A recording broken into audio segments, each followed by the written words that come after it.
बागेत हे आमची गाशी फिरत्यात बघा. ह्या बागेत काटं फेकल्यात. ह्याशी बाग आहे, त्या बागेत ती पळत्यात. त्या बागेत सगळी ही काटच कोणी बाबळीची टाकल्यात. त्या तोडणाऱ्याला बी काय कळत नाही, वाटतच टाकले.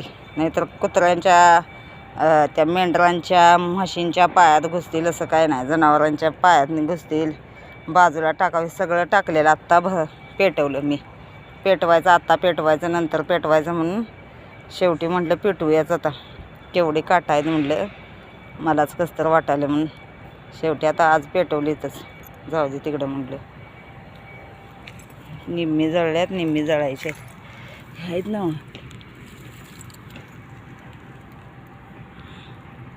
काट्यांची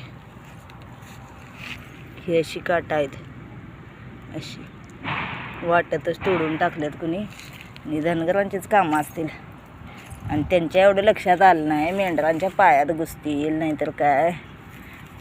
एवढं ती लोक उन्हात फिरत्यात, पावसात फिरत्यात. त्यांना घेऊन 24 तास बाहेरच रस्त्यावरच होते. एवढं त्यांचं दुःख आहे त्या मेंढरांचं. एवढं त्यासनी कुठं जाईल तिथं ती हे करतात. जन्माला देतात बकरी, जन्माला घालतात ती बकरी. तर ती लहानाची मुठ्ठी करायचीत, परत माही असली, जत्रा असली की ती कापून हे करायचं. एवढं लहानपणापासून पावसात उन्हात फिरत्यात इकडे तिकडं. आणि मग त्यांना लहानाचं मोठं करायचं आणि मग कापायला न्यायचं. असं करतात धनगरांचे लोक.